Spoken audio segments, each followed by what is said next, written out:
I for Indians में आप सभी का स्वागत है। आज हम बात करेंगे पश्चिम बंगाल की। पश्चिम बंगाल में कहीं ना कहीं अब भारतीय जनता पार्टी की सरकार बन सकती है।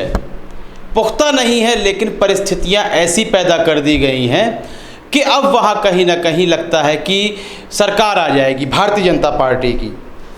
हम बात करेंगे हुगली ज़िले की, पश्चिम बंगाल के हुगली ज़िले के तेलनीपाड़ इलाके में एक भारी हिंसा हो गई है। बीते दिन की बात है। इस हिंसा में जान और माल का भी नुकसान हुआ है। हिंसा के बाद पुलिस बल ने तफ्तीश जारी करी, जिसमें 37 लोगों को गिरफ्तार किया गया है। अब यह देखना है वह 37 लोग किस संगठन के हैं, किसी राजनीतिक पार्टी के हैं, बदमाश हैं, कोई स्मगलर हैं, कौन है, यह देखना होगा हमें।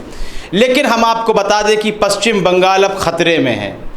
जब CAA और NRC का दौर चल रहा था, हम आपको वहाँ पर ले जाना चाहेंगे। तब ममता बनर्जी हो, पिनराई विजयन हो, तमाम ऐसे राज्य जहाँ BJP की सरकार नहीं थी, और वह नेता भी जो भारतीय जनता पार्टी के गठबंधन दल हैं, जैसे शिरोमणि अकाली दल की हम यदि बात करें, और वह लगातार कहते चले आ रहे थे कि CAA, NRC, NPR की प्रक्रिया पर एक विलंब लगा दिया जाए, इसको पूरा ना किया जाए, कहीं ना कहीं देशवासियों का ही, देश के नागरिकों का ही नुकसान हो सकता है।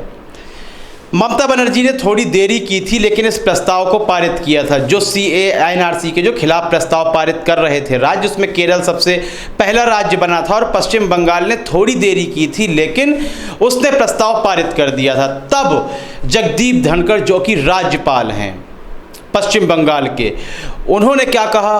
वह कह रहे थे कि यदि ममता बनर्जी यह प्रस्ताव पारित करती हैं तो वहाँ राष्ट्रपति शासन लगा दिया जाएगा। उससे पहले की भी यदि हम बात करें तो प्रधानमंत्री नरेंद्र मोदी ने खुद अपनी स्पीच में ममता बनर्जी को कहा था कि आपके कुछ विधायक, आपके नेता हमारे संपर्क में हैं। लगातार कवायदें जारी थीं। यही कवायद महाराष्ट्र में भी जारी थी, जब भगत सिंह कोश्यारी ने रातों रात देवेंद्र फडणवीस को मुख्यमंत्री बना दिया था। लेकिन एक ऐसा गठबंधन बनता है, दो ऐसी विचारधाराओं का मेल हो जाता है जो आपस में एक दूसरे के खिलाफ थी, फिर भी एक गठबंधन होता है और भारतीय जनता पार्टी को बैकफुट पर जाना पड़ता है। शिवसेना, कांग्रेस और NCP के गठबंधन की महाअघाड़ी सरकार चल रही है वहाँ पर। पश्चिम बंगाल और बिहार के चुनाव आने वाले हैं। इस कोरोना महामारी के बीच में भी भारतीय जनता पार्टी रणनीति और राजनीति करने से बिल्कुल नहीं चूक रही है। जब जनता को बड़ी बड़ी राहतों की आवश्यकता है, उनको उनके घर तक पहुंचाया जाना है, उनके लिए राशन की सुविधाएं उपलब्ध करवाई जानी है, वहां भी भारतीय जनता पार्टी राजनीति करने से पीछे नहीं हट रही है। जैसा कि हमने कहा, हुगली ज़िले में, वहाँ पर पश्चिम बंगाल में बड़ी हिंसा हो गई है, जहाँ धारा 144 लागू कर दी गई है। 37 लोग गिरफ्तार हुए हैं, काफ़ी लोग गिरफ्तार नहीं भी हुए हैं, तफ्तीश जारी है। धारा 144 लागू कर दी गई है, तो कहीं ना कहीं पश्चिम बंगाल में राष्ट्रपति शासन, राज्यपाल शासन लगाने की पूरी व्यवस्था की जा रही है, ताकि आने वाले विधानसभा चुनावों में अपने पत्ते मजबूत कर लिए जाएं, अपनी जड़ को मजबूत कर लिया जाए, ताकि पश्चिम बंगाल में चुनाव जीता जा सके आसानी से।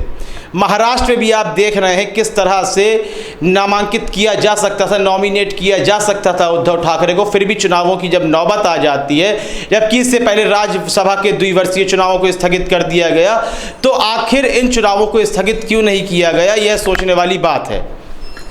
तो इन परिस्थितियों में आप खुद सोचें कि मुझे लगता है पश्चिम बंगाल में अभी ये हिंसाओं की जो लपटें हैं और भी आगे जाएंगी, और कहीं ना कहीं ममता बनर्जी की सरकार को बैकफुट पर लाने की कोशिश की जाएगी, वह भी ऐसे बुरे वक्त पर जब लोगों को माल की नहीं, माल की तो कमी है ही, बल्कि अपनी जान की भी एक हानि से होने से बचाना है। अपनी जान की, जान भी जा सकती है इस दौर पर।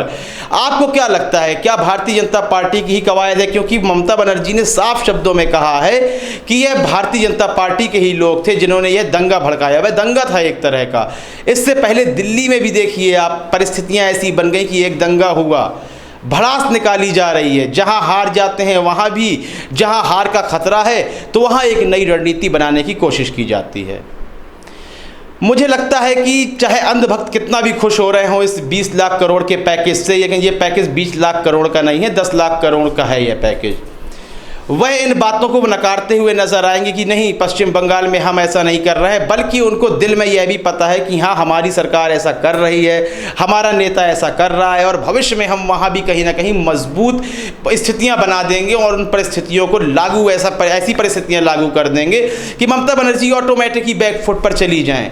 सभी नेता, पूरे विश्व के नेता लगातार मिलकर कार्य कर रहे हैं, लेकिन हिंदुस्तान अपनी उस पुरानी रीति को नहीं भूला है, जब बुरे से बुरे वक्त में भी चुनावी रणनीति बनाने से पीछे नहीं हटा जा रहा है। इस संबंध में आपकी राय बहुत ही ज़्यादा महत्वपूर्ण है। क्या पश्चिम बंगाल में ये दंगा हुआ है हुगली ज़िले में, यहाँ पर ममता बनर्जी की कमज़ोरी है या फिर भारतीय जनता पार्टी की कोई रणनीति है? यदि आप मेरी व्यक्तिगत राय जानना चाहेंगे तो मैं पुराने तथ्यों को निकालता हूं, उदाहरण को देखता हूं, तो यह मानने पर मुझे मजबूर होना पड़ता है, मजबूर हो जाता हूं मैं कि ये भारतीय जनता पार्टी के अलावा और कौन कर सकता है। भले ही मैं भारतीय जनता पार्टी का ख्याल दिमाग से निकाल दूं, लेकिन उन पुरानी बातों को कैसे भूल सकता हूं? मध्य प्रदेश में जो रणनीति की गई उसे कैसे भूल जाएं? महाराष्ट्र में जो साजिशें चल रही थी उसे हम कैसे भूल जाएं? तो आपका जो माजी है, जो आपका इतिहास है, आपके बीते हुए दिन हैं, वह आपके खिलाफ हैं। इसलिए पश्चिम बंगाल की इस हिंसा में मुझे लगता है कि कहीं ना कहीं कोई चुनावी रणनीति हो सकती है। आपको क्या लगता है, भारतीय जनता पार्टी की रणनीति है या ममता बनर्जी की कमजोरी है? कमेंट बॉक्स में अपनी प्रतिक्रिया अवश्य दें। कार्यक्रम को लाइक करें, ज़्यादा से ज़्यादा शेयर करें और चैनल को सब्सक्राइब अवश्य कर दें। तब तक के लिए इजाज़त दीजिए और बने रहिए आई फॉर इंडियंस के साथ।